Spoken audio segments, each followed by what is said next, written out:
Assalamualaikum warahmatullahi wabarakatuh. Halo semuanya, selamat datang kembali di channel Momochi Belajar, ruang belajar bersama dan mengasah kemampuan berpikir. Pada video pembelajaran kali ini kita akan belajar tentang penalaran verbal pada tes bakat skolastik beasiswa LPDP, yaitu analogi 5 soal, penalaran logis 5 soal, dan analitis 3 soal. Pembelajaran ini sangat cocok bagi teman-teman yang akan menghadapi tes bakat skolastik sebagai latihan sebelum menghadapi real test. Jadi, tanpa berlama-lama, langsung saja kita membahas soalnya. Yang pertama, di sini kita akan membahas tentang analogi atau tentang padanan kata. Jadi, sebelum kita masuk kepada soal nomor 1, dipersilakan kepada teman-teman yang ingin mencoba menemukan jawabannya sendiri untuk videonya di-pause sebelum kita bersama-sama menemukan jawabannya. Jadi kita sekarang masuk ke soal nomor 1. Di sini ada kata Kamis .2 Sabtu. Kira-kira kaitannya ini atau analoginya seperti apa dan jawaban yang paling tepat itu apa? Apakah opsi A, B, C, D, atau E? Jadi teman-teman, jika kita perhatikan nomor 1 ini bisa kita analogikan menjadi Kamis ini kan urutan hari yang keempat. Kemudian Sabtu ini adalah urutan hari yang ke-6. Nah, sekarang coba kita lihat di opsi. Opsi A ada April .2 Juni. April adalah bulan yang berada di urutan ke-4. Kemudian Juni adalah bulan yang berada di urutan ke-6. Ini bisa jadi ya, karena posisinya sama, yaitu Kamis di urutan 4, April di urutan 4, Sabtu di urutan 6, dan juga Juni di urutan 6. Tapi sebelum kita memilih jawaban A, kita lihat lagi opsi-opsi lainnya. Kita lihat opsi B. Di sini ada Rabu .2 Jumat. Rabu ini adalah urutan ke-3, Jumat adalah urutan ke-5. Di sini opsi C ada Januari .2 Maret. Januari adalah urutan pertama, Maret adalah urutan ke-3. Kemudian opsi D ada Desember .2 Senin. Desember ini adalah bulan ke-12, Senin adalah hari pertama. Kemudian opsi E ada Selasa .2 Minggu. Selasa adalah hari kedua, Minggu adalah hari ke-7. Jika kita lihat di opsi, maka yang paling tepat itu adalah opsi A. Karena urutannya sama, berada di urutan 4 dan juga di urutan 6. Selanjutnya kita masuk pada soal nomor 2. Di sini ada kata rakit .2 bambu. Ini bisa kita analogikan menjadi bambu adalah bahan dasar untuk membuat rakit. Sekarang coba kita cek di opsi. Rokok adalah bahan dasar pembuatan tembakau. Ini jelas salah. Opsi B, baju bahan dasar pembuatan handuk. Ini juga salah. Opsi C, kapuk bahan dasar pembuatan kasur. Ini bisa jadi, kita simpan dulu. Opsi D, plastik bahan pembuatan silikon. Ini masih kurang tepat. Kemudian opsi E, baja bahan dasar pembuatan robot. Ini bisa jadi. Berarti sekarang kita punya 2 opsi untuk soal nomor 2 ini. Tapi kita lihat lagi soalnya. Di sini ada rakit dan juga bambu. Rakit ini adalah kendaraan tradisional. Sedangkan robot ini bukan benda tradisional ya, melainkan benda zaman sekarang atau benda modern. Maka bisa kita simpulkan bahwa nomor 2 ini yang paling tepat untuk menjadi jawabannya itu adalah opsi C, yaitu kapuk bahan dasar pembuatan kasur. Kita lanjut soal nomor 3. Nomor 3 di sini ada kata jeruk .2 jus .2 minuman. Ini bisa kita analogikan menjadi buah jeruk itu diolah menjadi jus. Setelah diolah menjadi jus, itu bisa kita minum. Sekarang kita coba cek di opsi. Opsi A, jagung itu diolah menjadi kue. Bisa jadi setelah menjadi kue, itu kita tepung. Ini kurang tepat. Kita lihat lagi opsi B, daging diolah menjadi campur. Setelah campur, dimakan. Ini kurang tepat. Opsi C, kulit diolah menjadi sampah setelah sampah dibuang. Ini juga masih kurang tepat. Opsi D, kangkung diolah menjadi tumis. Setelah menjadi tumis itu dimakan. Ini bisa jadi. Opsi E, ikan diolah menjadi masak. setelah masak itu panas. Ini juga masih kurang tepat karena bukan suatu proses. Maka nomor 3 ini yang paling sepadan itu adalah opsi D. Jadi buah jeruk itu diolah menjadi jus, setelah menjadi jus itu bisa kita minum. Sama dengan sayur kangkung diolah menjadi tumis, setelah menjadi tumis itu bisa kita makan. Maka nomor 3 yang paling sepadan itu adalah opsi D. Kita lanjut soal nomor 4. Di sini ada kata cemani titik 2 ayam. Ini bisa kita analogikan menjadi cemani ini adalah salah satu jenis ayam. Nah, sekarang coba kita cek di opsi. Kayu salah satu jenis pohon, ini masih kurang tepat ya, karena belum spesifik. Kita lihat lagi opsi B. Kucing salah satu jenis ragdoll, ini salah karena terbalik. Harusnya ragdoll salah satu jenis kucing. Kemudian opsi C. Kecapi salah satu jenis buah, ini bisa jadi. Opsi D. Julang salah satu jenis rumput, ini salah.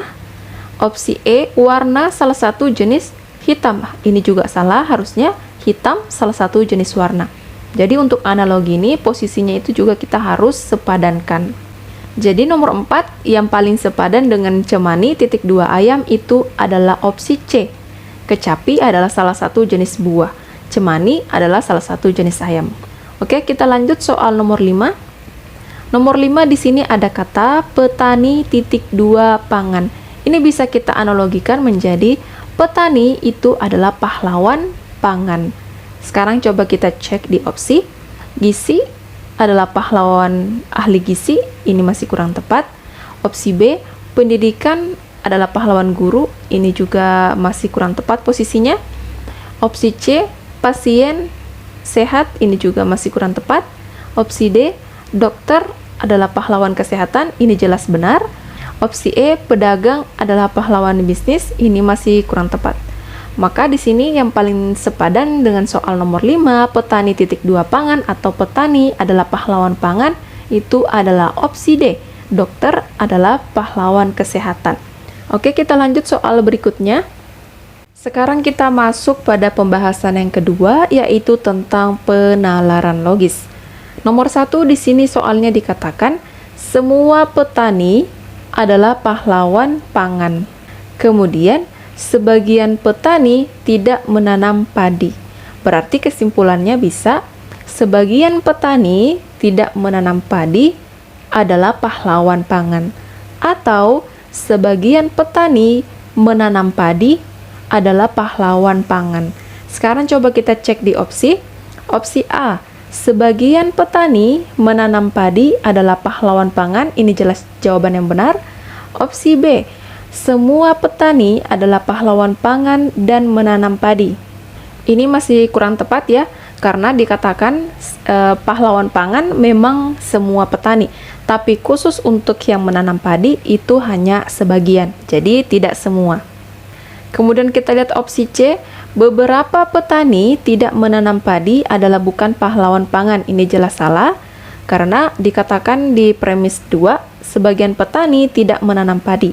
Berarti ada sebagian petani yang menanam padi. Kemudian di premis 1, semua petani adalah pahlawan pangan. Nah, sedangkan di opsi C tadi dikatakan petani adalah bukan pahlawan pangan. Jadi ini jelas opsinya adalah salah. Kemudian kita lihat lagi opsi D. Semua petani menanam padi adalah pahlawan pangan, ini jelas salah karena yang menanam padi itu tidak semua, hanya sebagian. Kemudian kita lihat lagi opsi E, sebagian petani bukan pahlawan pangan menanam padi, ini jelas salah karena dikatakan pahlawan pangan itu adalah semua petani, yang menanam padi itu hanya sebagian. Maka di sini opsi yang paling tepat itu adalah opsi A. Sebagian petani menanam padi adalah pahlawan pangan. Kita lanjut soal nomor 2. Nomor 2 di sini dikatakan, jika putri membuat dadar gulung, maka dia juga membuat klepon. Kemudian, jika membuat klepon, maka dia mengundang tetangganya. Kemudian, kemarin putri membuat klepon. Ini juga teman-teman bisa menjawab secara langsung atau teman-teman bisa menjawab menggunakan rumus silogisme. Jadi rumusnya, jika dikatakan di premis 1 jika P maka Q, premis 2 Q maka R, Berarti jawabannya adalah P maka R. Tapi untuk soal nomor 2 ini, itu ada keterangan tambahan, yaitu kemarin Putri membuat klepon. Nah, coba kita terapkan rumusnya di soal.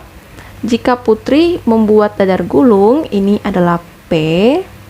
Kemudian, maka dia juga membuat klepon, ini adalah Q. Premis 2, jika membuat klepon, ini adalah Q. Maka dia mengundang tetangganya, ini adalah R.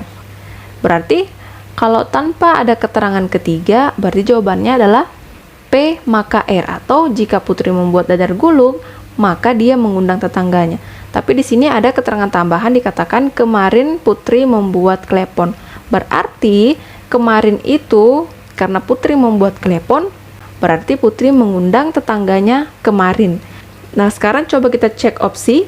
Opsi A dikatakan Putri mengundang tetangganya kemarin, ini jelas jawaban yang benar. Kita cek lagi opsi B, Putri tidak mengundang tetangganya kemarin, ini salah. Karena dikatakan tadi kemarin itu Putri membuat klepon, otomatis karena Putri membuat klepon, maka dia mengundang tetangganya.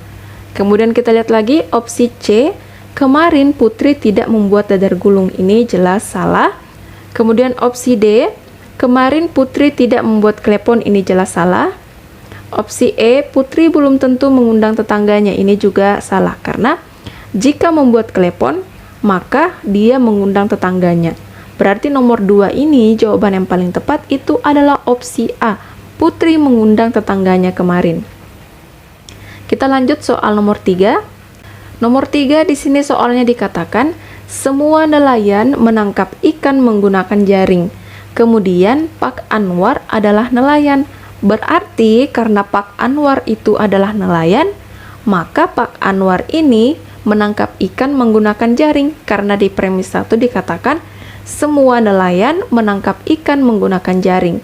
Nah, Pak Anwar itu adalah nelayan. Berarti Pak Anwar ini menggunakan jaring. Kita lihat opsi. Opsi A, Pak Anwar tidak menggunakan jaring untuk menangkap ikan, ini jelas salah karena semua nelayan menggunakan jaring untuk menangkap ikan. Kemudian opsi B, Pak Anwar bukan nelayan yang menggunakan jaring, ini jelas salah. Opsi C, Pak Anwar menggunakan jaring untuk menangkap ikan, ini jelas jawaban yang benar. Opsi D, Pak Anwar menggunakan perahu untuk menangkap ikan, ini salah karena tidak ada yang menerangkan tentang perahu di soal. Kemudian opsi E, Pak Anwar belum tentu adalah nelayan, ini jelas salah. Maka nomor 3 jawaban yang paling tepat itu adalah opsi C, Pak Anwar menggunakan jaring untuk menangkap ikan. Kita lanjut soal nomor 4. Nomor 4 di sini soalnya dikatakan, jika buku fisika banyak di perpustakaan, maka Dewi senang membaca. Kemudian jika Dewi senang membaca, maka dia akan menjadi fisikawan. Ini juga teman-teman bisa menjawab dengan menggunakan rumus silogisme seperti soal sebelumnya. Jadi, jika di premis 1, jika P maka Q, premis 2-nya Q maka R, nah nanti jawabannya adalah P maka R. Jadi, jika buku fisika banyak di perpustakaan, ini adalah P, maka Dewi senang membaca, ini adalah Q. Kemudian premis 2, jika Dewi senang membaca, ini kan tadi mengulang yang ada di premis 1 yang ada di Q, maka kita kasih lagi ini simbolnya Q karena dia sama. Maka dia akan menjadi fisikawan, ini adalah R. Nah, jawabannya apa tadi? P maka R.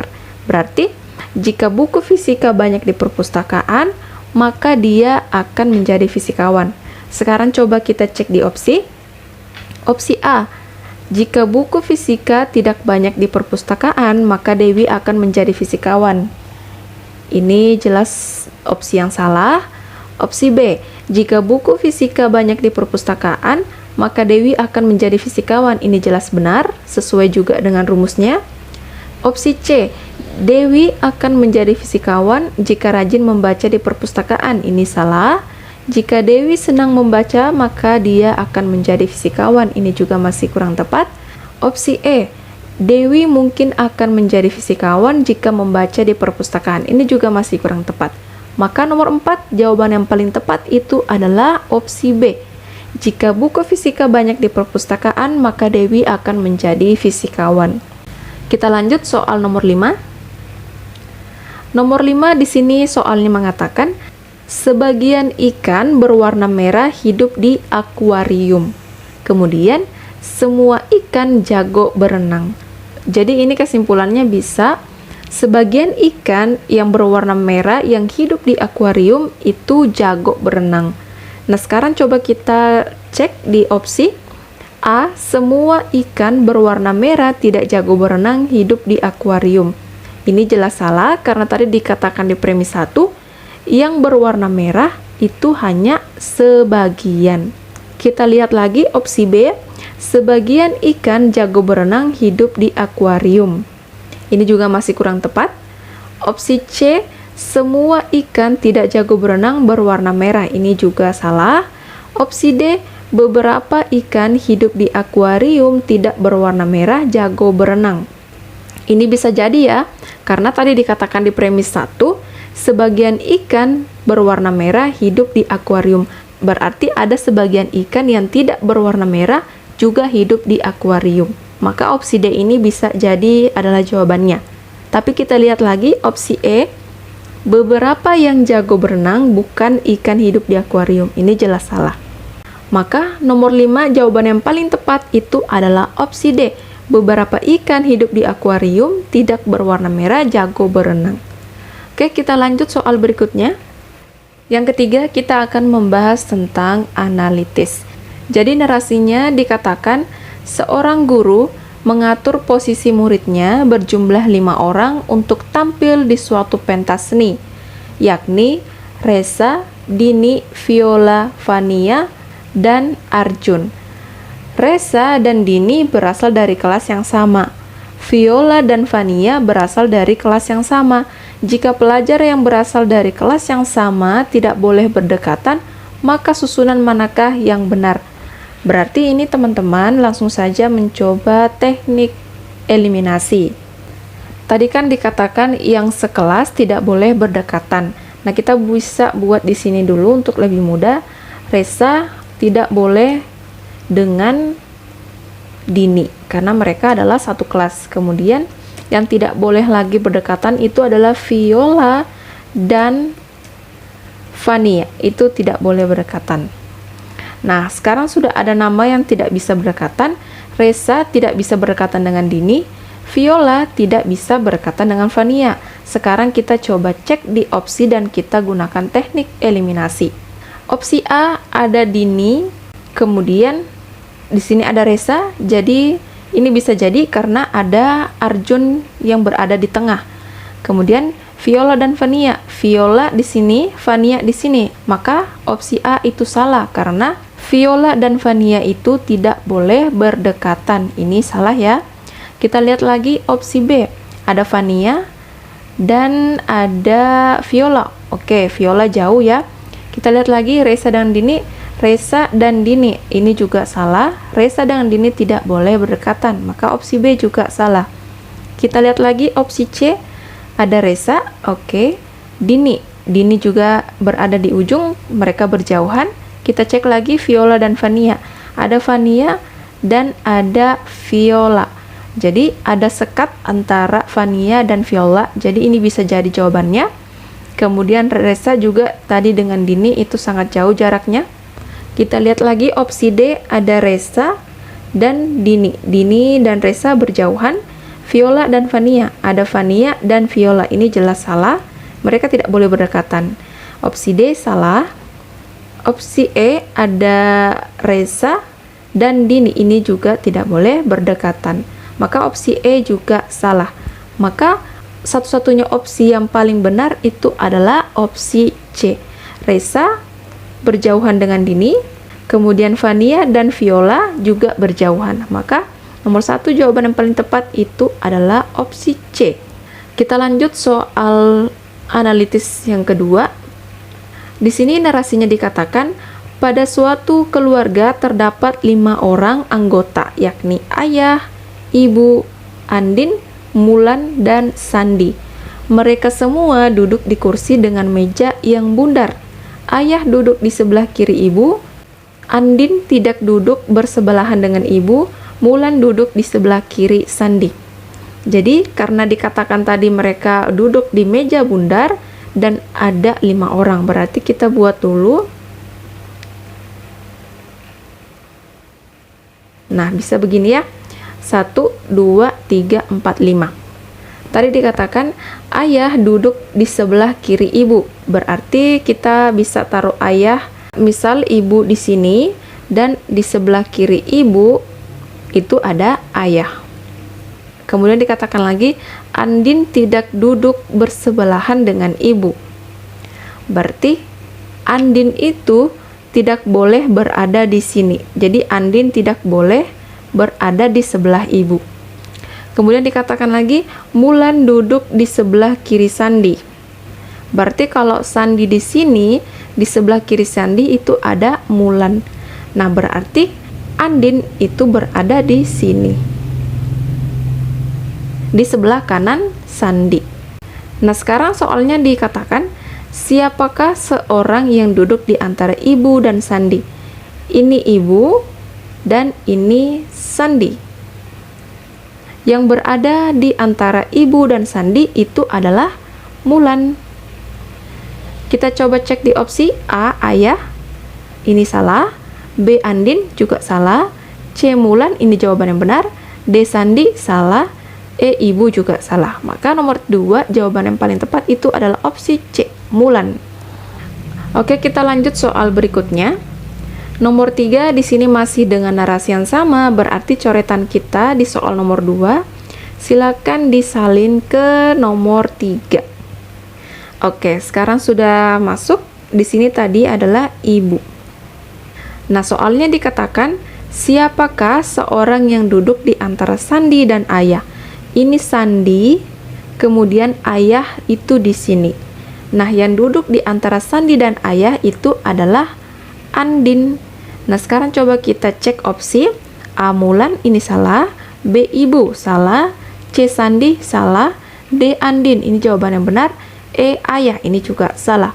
Maka nomor 3 jawaban yang paling tepat itu adalah opsi D, yaitu Andin. Oke teman-teman semuanya, jadi nomor 3 ini adalah soal terakhir dari pembahasan penalaran analitis. Sebelumnya kita tadi sudah membahas tentang analogi, sudah membahas tentang penalaran logis. Jadi, video pembelajaran penalaran verbal kali ini cukup sampai di sini. Silakan akses video lainnya jika teman-teman masih semangat untuk berlatih. Semoga teman-teman semuanya yang ikut latihan dengan video ini bisa mendapatkan skor tes bakat skolastik di atas passing grade. Amin, amin, amin ya robbal alamin.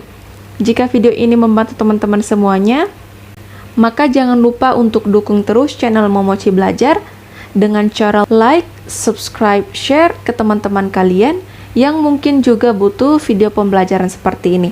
Oke, kita bertemu di video selanjutnya.